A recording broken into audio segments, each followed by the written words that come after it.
Camarades, bonjour. Ça fait un moment qu'on avait laissé les Méros. Mais rassurez-vous, c'est toujours autant le dawa chez eux. Et ça ne fait que commencer.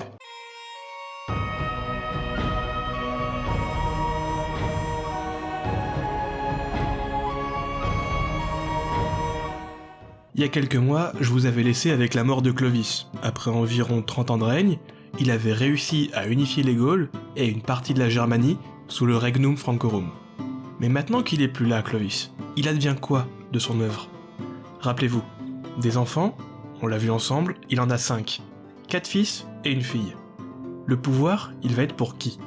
Eh ben le royaume, il est pour les 4.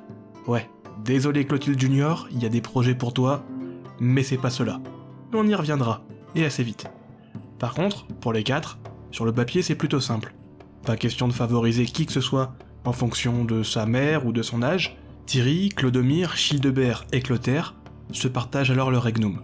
Thierry, c'est l'aîné des 4. Il est aussi le seul à ne pas être le fruit de l'union de Clovis et de Clotilde, mais également le plus expérimenté dans l'exercice du pouvoir, puisqu'il avait aidé son père dans les affaires royales à la fin de son règne, et même participé aux dernières campagnes avec celui-ci.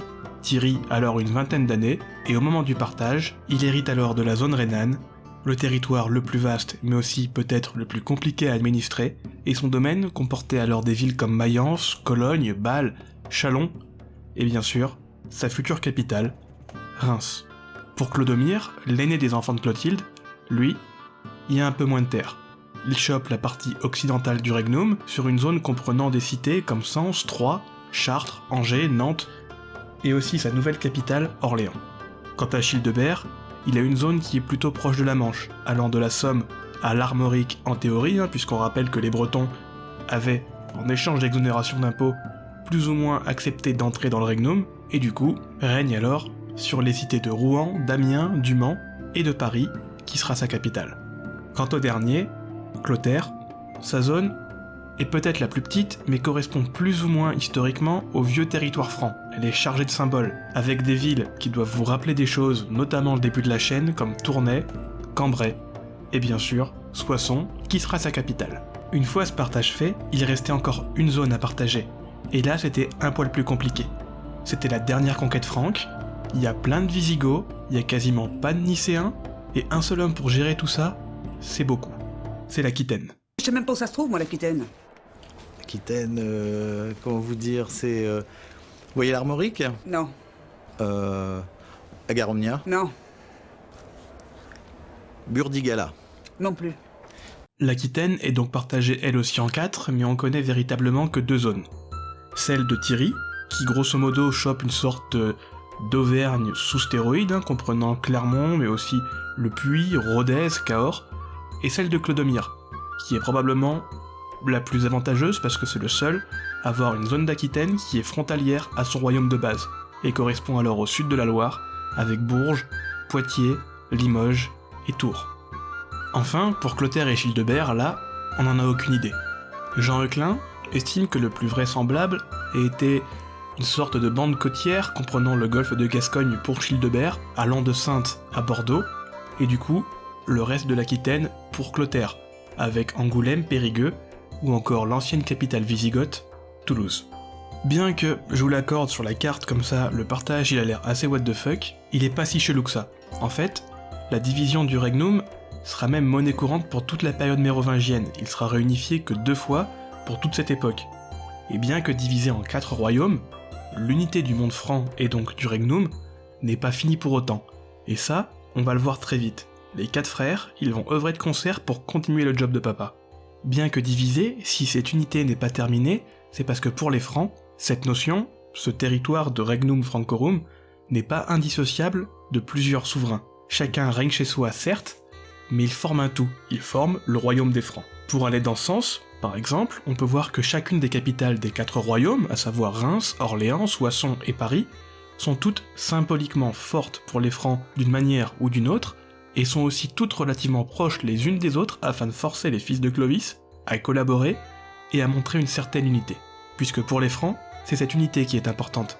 Cette notion de Regnum Francorum et d'unité n'est pas un singulier pour eux. Un peu à l'instar des Romains tardifs qui ne voyaient pas véritablement 2 empires mais un seul avec 2 empereurs. Les Francs, qui se voient alors comme les héritiers de l'Empire dans sa partie occidentale, ça on l'a dit et répété, non contents d'administrer leur royaume à la romaine, avec des fonctionnaires, avec des prêtres, avec des collecteurs d'impôts, avec une armée qui fonctionne à la romaine, pour les questions de succession, c'est assez logique, ils font de même.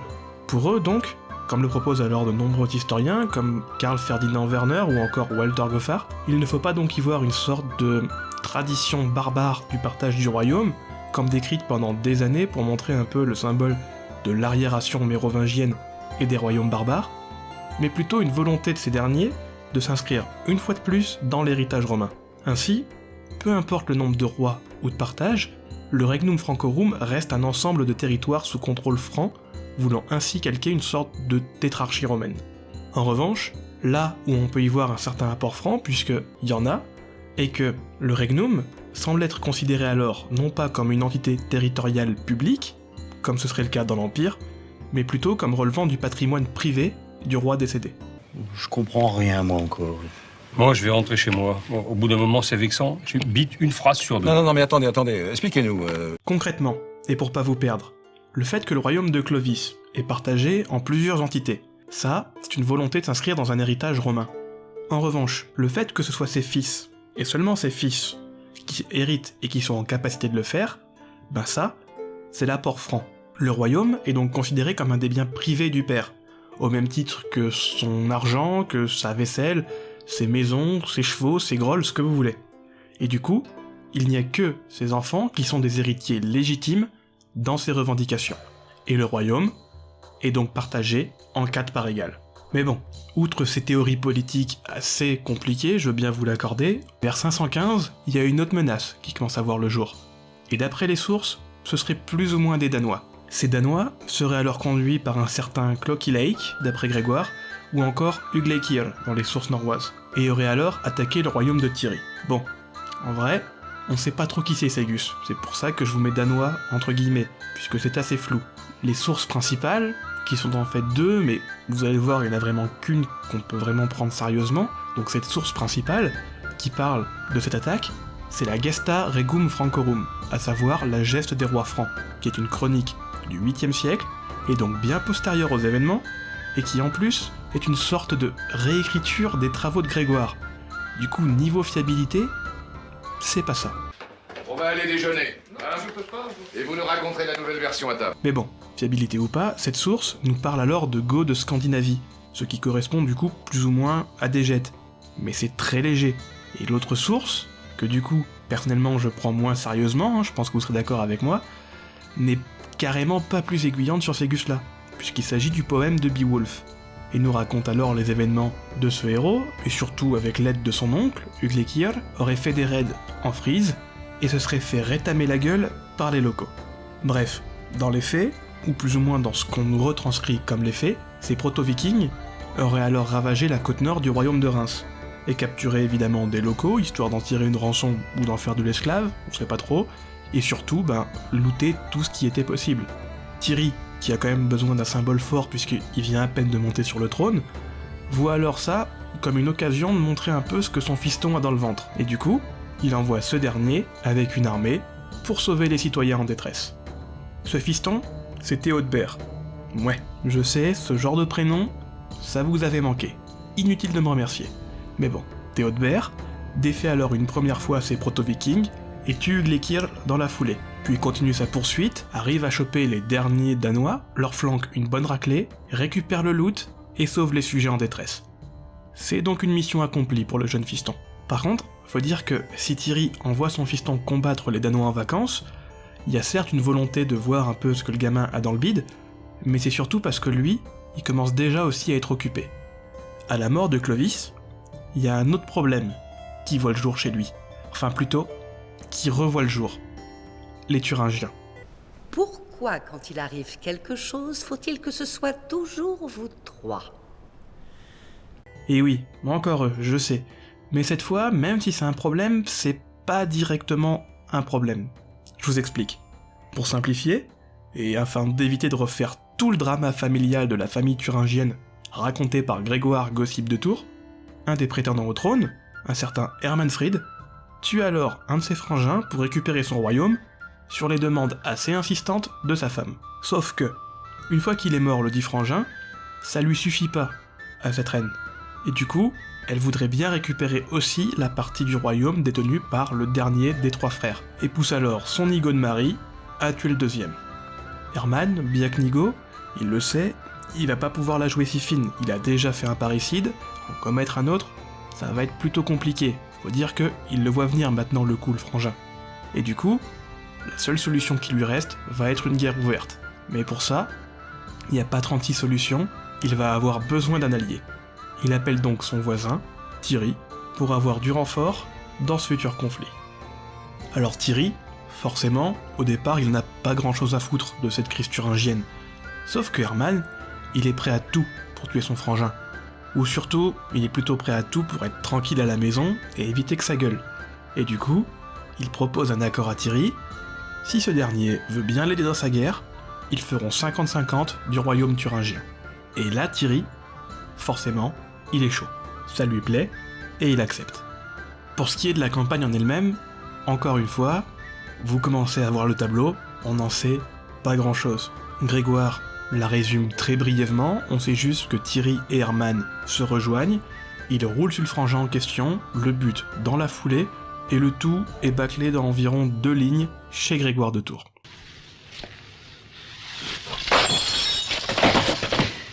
Et maintenant, arrêtez votre numéro de férocité, hein.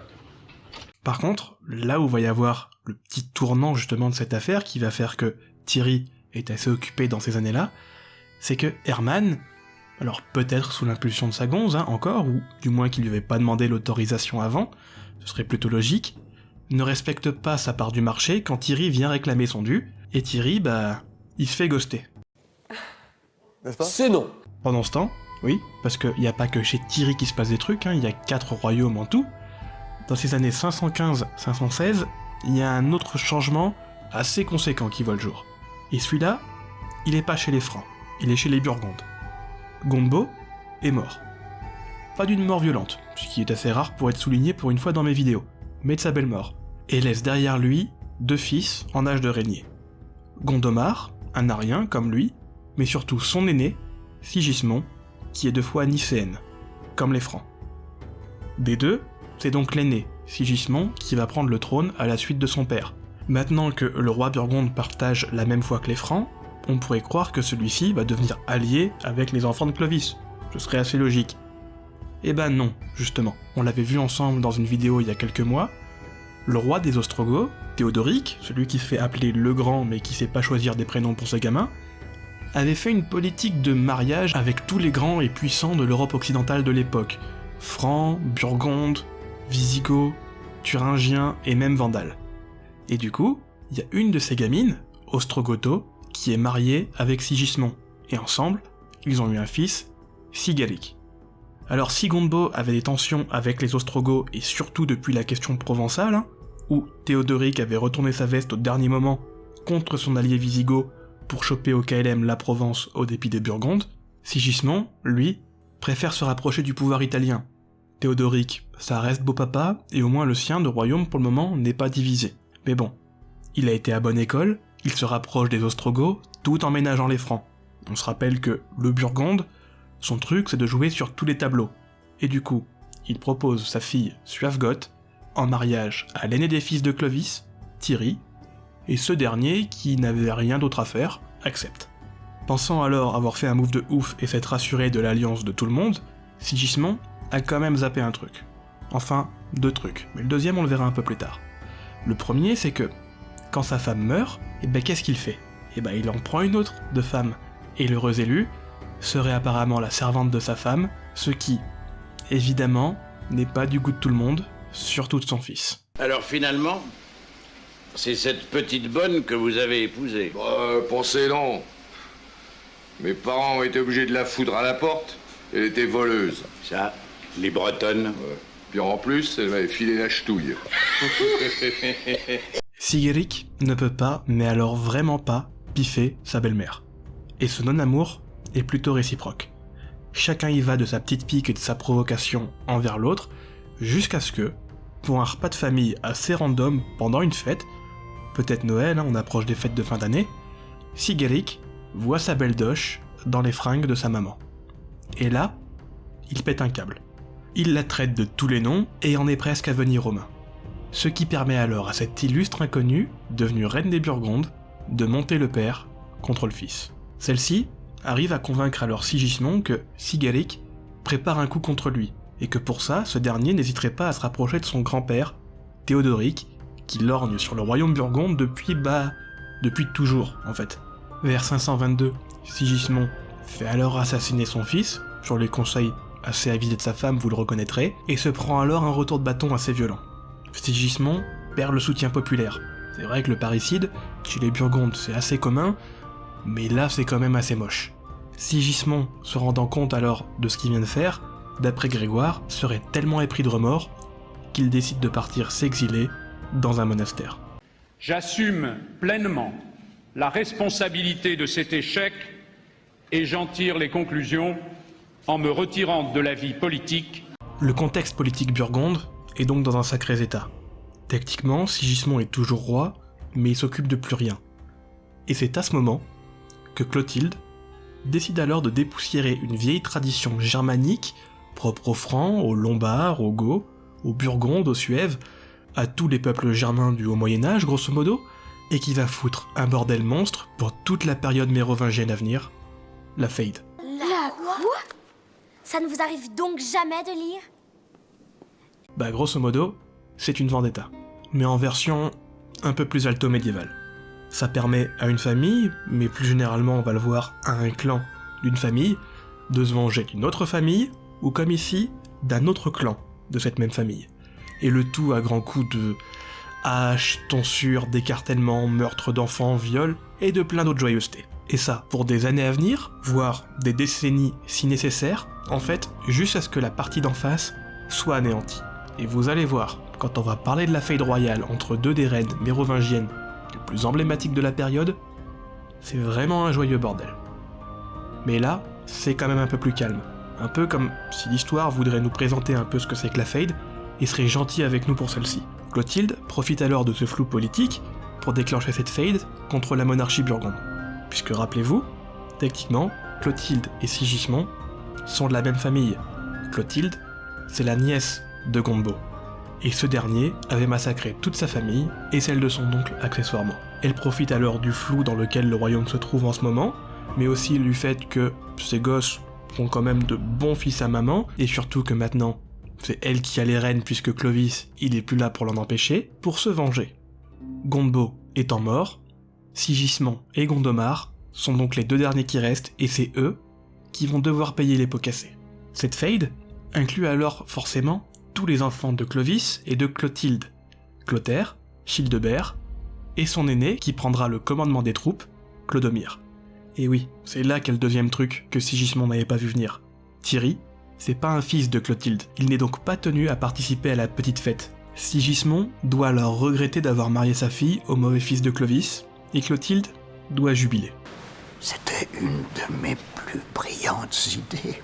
Ce qui, entre nous, n'est pas peu dire, je te prie de me croire. Les fils de Clotilde sont alors tous unis, et Thierry, bien que quelque part pièce rapportée, ne participe pas activement au conflit, mais aide quand même un peu ses frangins. Sigismond, ça reste beau papa, faudrait pas voir à brouiller les relations, mais quitte à choisir, il vaut mieux pencher du côté des frangins. Bref, ce qui montre alors, encore une fois, si jamais on avait, nouvelle fois, besoin d'un exemple, que le Regnum est certes divisé en 4, mais quand il y a besoin, c'est une seule entité. Sigismond n'a alors plus le choix. Il quitte son monastère, rejoint son frère Gondomar, lève des troupes et marche à l'encontre des Francs. En 523, les premiers conflits armés voient alors le jour entre les deux armées, et tournent tous à l'avantage des Francs. Les Burgondes, seuls, se font balayer bataille après bataille. L'armée burgonde est disloquée. Gondomar arrive à peine à fuir et à se cacher quelque temps, et pour Sigismond, la suite n'est pas heureuse. Alors qu'il partait se cacher dans un monastère, encore une fois, oui je sais, il est pas bien créatif sur ce coup, il est arrêté par les troupes de Clodomir, il est capturé, envoyé à Orléans, on le met en zonzon, et quelques semaines plus tard, il est rejoint par sa femme et ses enfants. Oui, hein, parce que séparer les familles, ça il faut pas faire, hein. Paradoxalement, la capture du roi Burgonde et de toute sa famille n'a pas l'effet escompté. puisque ça permet à Gondomar d'avoir un soutien inconditionnel des nobles burgondes. Faut dire que lui, il a pas encore commis de parricide malgré la tradition familiale, et surtout, c'est un arien comme son père, ce qui, pour les nobles, font de lui un roi un poil plus légitime que Sigismond. Bref, tous ces soutiens permettent donc à Gondomar de réunir des troupes et de tenir tête aux Francs. Constatant alors que la capture du roi et de sa famille n'a eu aucun impact sur la guerre, Clodomir comprend que Sigismond et Co vont pas servir à grand chose. Pire encore, vivant, si lui part en campagne chez les Burgondes, le fait que la famille royale soit dans son dos, ça risque de foutre un bordel monstre, et du coup, décide de les exécuter. Toute la petite famille serait alors noyée. C'est pas très chrétien. Mais si, c'est chrétien. Alors, cette volonté d'exécution n'est peut-être pas le seul fait de Clodomir, puisque, on le rappelle, Clotilde, elle a toujours une dent contre les Burgondes pour ce qui s'est passé pour ses parents. Et du coup, quand on voit la méthode d'exécution, c'est peut-être probable que Clotilde ait donné un petit conseil à Clodomir. Pourquoi ? Parce que toute la famille, Sigismond, sa femme et tous les enfants, seront tous noyés dans un puits le 1er mai 524, rappelant un peu par là les méthodes favorites de Gondebaud d'il y a quelques années.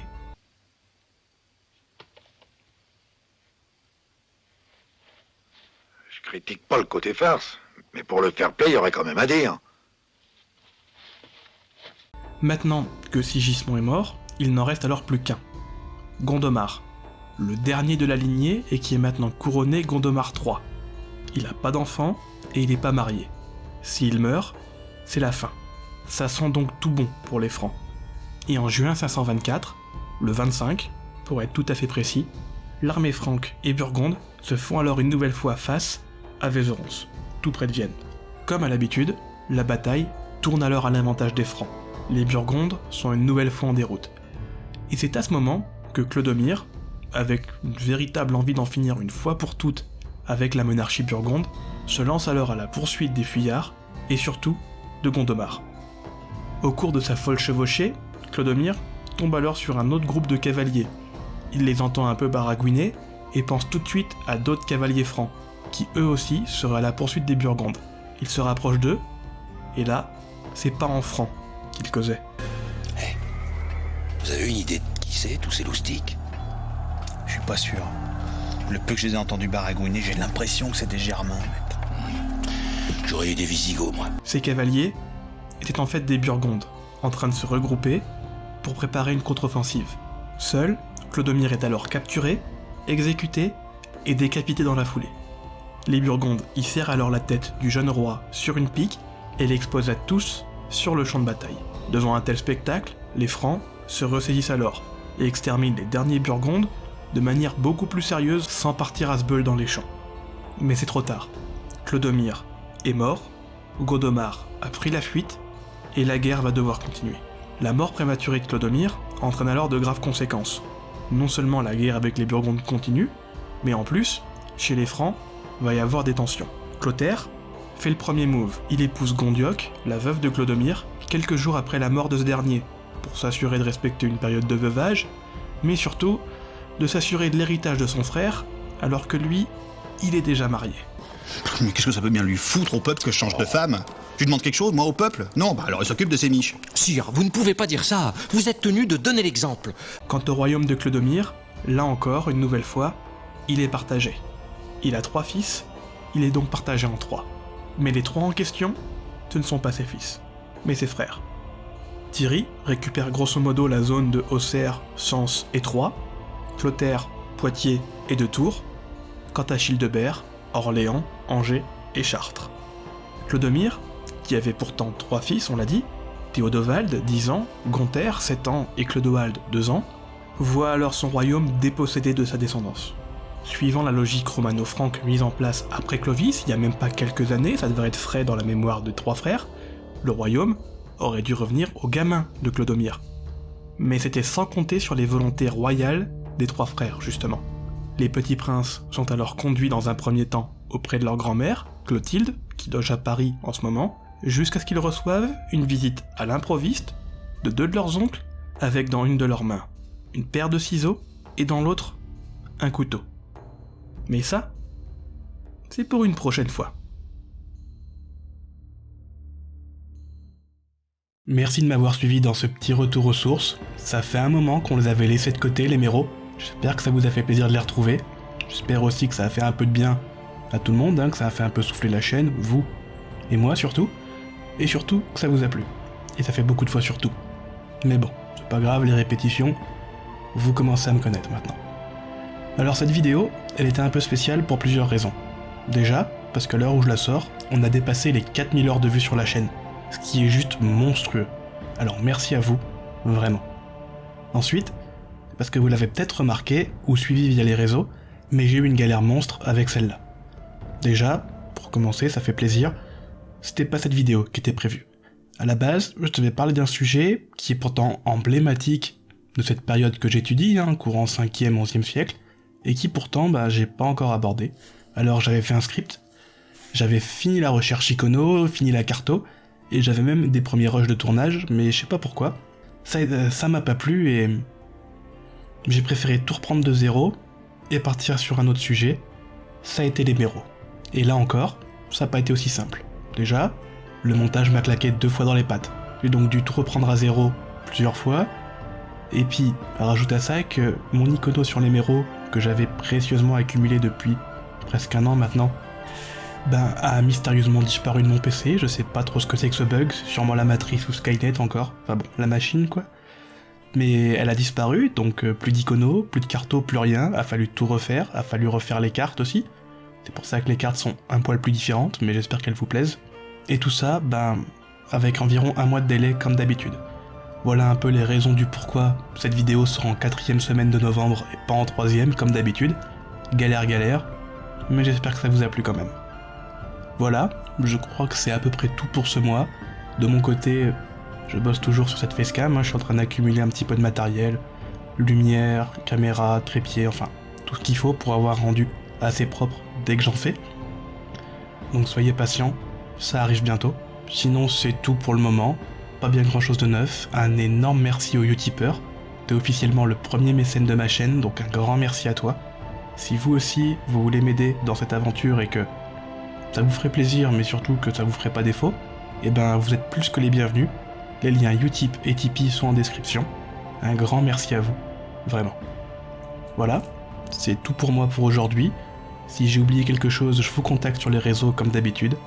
Portez-vous bien, on se revoit courant décembre, avec les fêtes ça va être un sacré bordel à sortir quelque chose. Mais je vais bien réussir à vous sortir un truc.